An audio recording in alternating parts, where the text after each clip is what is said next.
안녕하세요.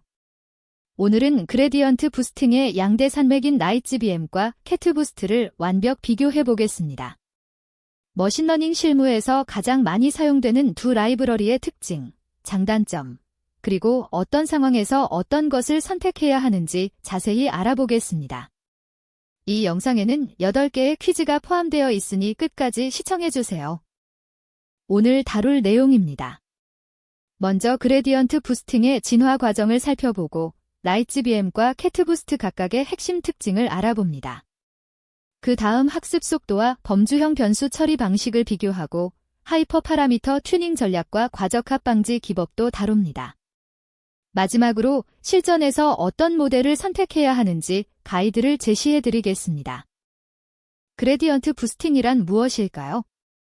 이 기법은 여러 개의 약한 학습기를 순차적으로 결합하는 앙상블 방법입니다. 핵심 원리는 이전 모델이 예측에 실패한 부분, 즉 잔차에 가중치를 부여하여 다음 모델이 그 부분을 집중적으로 학습하는 것입니다. 마치 오답 노트를 만들어 틀린 문제만 집중 공부하는 것과 같은 원리입니다. 기존 그레디언트 부스팅의 가장 큰 문제는 바로 속도였습니다. 데이터가 커질수록 학습 시간이 기하급수적으로 증가하여 100만 건의 데이터를 학습하는데 몇 시간이 걸리기도 했습니다. 실무에서 빠른 실험과 반복이 중요한 상황에서 이러한 느린 속도는 업무 효율을 크게 떨어뜨렸습니다. 이러한 한계를 극복하기 위해 두 가지 혁신적인 라이브러리가 등장했습니다. 마이크로소프트에서 개발한 나이츠비엠은 이름에서 알 수 있듯이 가볍고 빠른 학습이 특징입니다. 얀덱스에서 개발한 캐트부스트는 캐터고리켈 부스팅의 약자로 범주형 데이터를 뛰어나게 잘 처리합니다. 두 라이브러리는 서로 다른 강점을 가지고 공존하고 있습니다. 나이츠비엠의 핵심은 리프 중심 트리 분할 방식입니다. 기존의 레벨 중심 방식은 같은 깊이의 모든 노드를 먼저 분할하지만 리프 중심 방식은 손실 감소가 가장 큰 리프를 선택하여 분할합니다.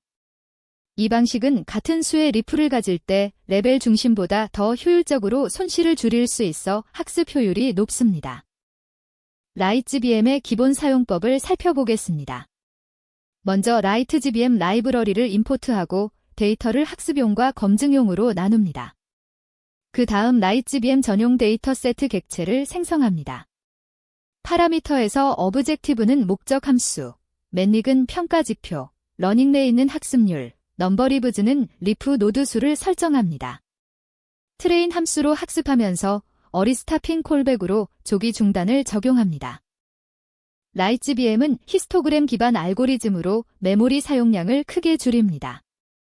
연속형 변수의 모든 값을 저장하는 대신 값을 여러 버킷으로 이산화하여 히스토그램 형태로 저장합니다.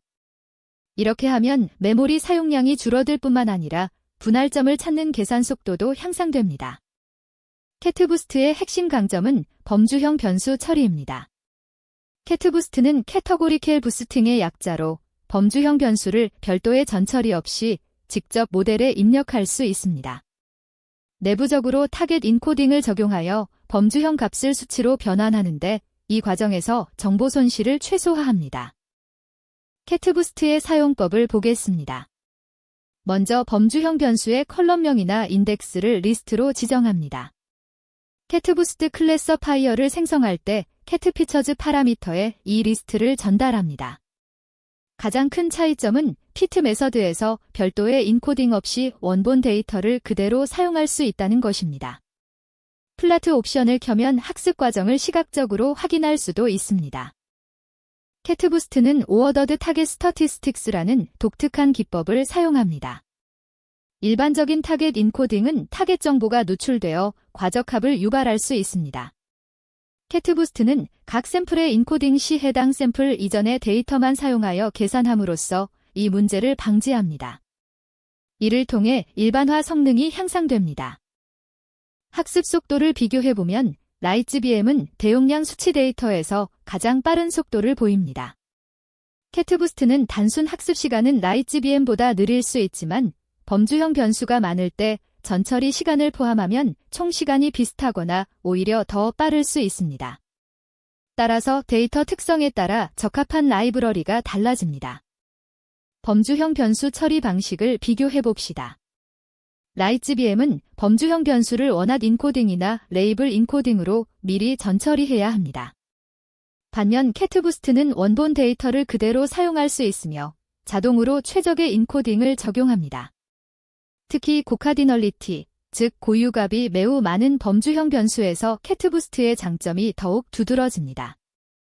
주요 하이퍼 파라미터를 알아보겠습니다. 러닝레인은 각 학습기가 최종 예측에 기여하는 정도를 조절합니다. n에스터메이터즈는 사용할 트리의 총 개수를 결정합니다. 맥스데프스는 각 트리의 최대 깊이를 제한하여 과적합을 방지합니다.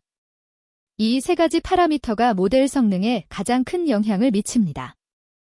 하이퍼 파라미터 튜닝 코드를 살펴보겠습니다. 그리드 서치 CB를 사용하여 여러 파라미터 조합을 체계적으로 탐색합니다. 탐색할 파라미터 그리드를 딕셔너리로 정의하고 러닝레이트, n에스터메이터즈, 맥스데프스, 넘버리브즈, 민차일드 샘펠즈 등을 포함합니다. CB 파라미터로 5폴드 교차 검증을 설정하고 스코링으로 평가 지표를 지정합니다. 학습 후 베스트 퍼럼즈로 최적의 파라미터 조합을 확인할 수 있습니다. 러닝레이트와 n에스터메이터즈는 서로 트레이드오프 관계에 있습니다. 러닝레이트를 낮추면 각 학습기의 영향력이 줄어들어 더 세밀하고 정교한 학습이 가능합니다. 하지만 동일한 수준의 성능을 얻으려면 더 많은 트리가 필요해 전체 학습 시간이 늘어납니다. 따라서 적절한 균형을 찾는 것이 중요합니다. 어리스타핑은 과적합을 방지하는 효과적인 방법입니다.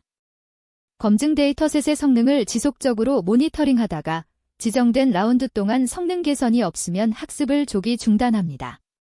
실무에서는 n에스터메이터즈를 매우 크게 설정하고 어리스타핑으로 자동으로 최적의 중단 시점을 찾는 전략이 효과적입니다. 두 라이브러리 모두 다양한 정규화 기법을 제공합니다. L1 정규화는 불필요한 특성의 가중치를 0으로 만들어 특성 선택 효과가 있고 L2 정규화는 가중치를 작게 유지하여 과적합을 방지합니다. 또한 민차일드 샘펠즈나 민데이타인리프로 리프 노드의 최소 샘플 수를 제한할 수 있습니다. 데이터 특성에 맞게 여러 기법을 조합하여 사용하는 것이 좋습니다. 실전에서 모델을 선택하는 기준을 정리해 보겠습니다. 대용량 수치 데이터가 많고 빠른 실험이 필요하다면 라이츠비엠이 적합합니다. 범주형 변수가 많고 안정적인 성능이 필요하다면 캐트부스트를 고려하세요. 또한 팀의 경험과 인프라 환경도 중요한 선택 기준이 됩니다. 정답은 없으며 데이터 특성을 잘 파악하고 실험을 통해 최적의 모델을 찾는 것이 중요합니다. 자, 이제 첫 번째 퀴즈입니다. 그레디언트 부스팅의 학습 원리를 가장 정확하게 설명한 것은 무엇일까요? 잠시 생각해 보세요. 정답은 2번, 이전 모델이 예측에 실패한 부분에 가중치를 부여하여 다음 모델이 집중적으로 학습하는 순차적 방식입니다. 그레디언트 부스팅의 핵심은 이전 모델이 틀린 부분을 다음 모델이 보완하는 순차적 앙상블 기법입니다. 두 번째 퀴즈입니다. 라이츠비엠과 캐트부스트가 등장하게 된 기존 그레디언트 부스팅의 주요 한계점은 무엇일까요? 정답은 3번. 데이터가 커질수록 학습 시간이 기하급수적으로 늘어나는 속도 문제입니다. 기존 그레디언트 부스팅의 가장 큰 한계는 대용량 데이터에서의 느린 학습 속도였습니다. 세 번째 퀴즈입니다. 라이츠비엠과 캐트부스트 각 라이브러리의 주요 강점을 올바르게 연결한 것은 무엇일까요? 정답은 2번입니다. 라이츠비엠은 라이드의 의미처럼 가볍고 빠른 학습이 강점이고 캐트부스트는 캐터고리켈의 의미처럼 범주형 데이터 처리에 특화되어 있습니다. 네 번째 퀴즈입니다. 러닝레이트와 n에스터메이터즈의 관계에 대한 설명으로 가장 적절한 것은 무엇일까요? 정답은 2번입니다.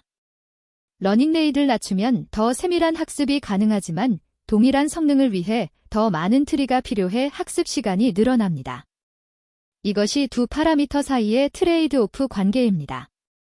다섯 번째 퀴즈입니다. 맥스테프스 파라미터의 역할과 그 효과에 대한 설명으로 올바른 것은 무엇일까요? 정답은 2번입니다. 맥스데프스는 트리의 깊이를 제한하여 과적합을 방지하지만 너무 낮게 설정하면 모델이 데이터의 패턴을 충분히 학습하지 못해 과소적합이 발생할 수 있습니다. 6번째 퀴즈입니다. 범주형 변수가 많은 고객 이탈 예측 모델에서 더 적합한 선택과 그 이유는 무엇일까요? 정답은 2번, 캐트부스트입니다. 캐트부스트는 범주형 변수를 별도의 전처리 없이 효과적으로 처리하는 것이 핵심 강점입니다. 타겟 인코딩을 내부적으로 적용하여 정보 손실을 최소화합니다. 7번째 퀴즈입니다. 그레디언트 부스팅에서 어리 스타핑을 활용하는 주된 목적은 무엇일까요? 정답은 2번입니다. 어리 스타핑은 검증 데이터의 성능이 더 이상 개선되지 않을 때 학습을 중단하여 과적합을 방지합니다. 불필요한 학습을 피하고 최적의 모델을 찾을 수 있습니다. 마지막 8번째 퀴즈입니다. 실무에서 빠른 실험과 반복이 필요한 상황에서 라이츠비엠을 선택하는 것이 유리한 이유는 무엇일까요? 정답은 2번입니다. 라이츠비엠은 리프 중심 트리 분할 방식으로 학습 속도가 획기적으로 빠르고 메모리 효율적입니다. 여러 모델을 빠르게 실험하고 반복해야 하는 실무 상황에서 이러한 속도, 이 점은 매우 중요합니다. 오늘 라이츠비엠과 캐트부스트의 특징을 비교해 보았습니다. 두 라이브러리 모두 뛰어난 성능을 제공하며 데이터 특성에 따라 적합한 선택이 달라집니다. 이 영상이 도움이 되셨다면 좋아요와 구독 부탁드립니다. 시청해주셔서 감사합니다.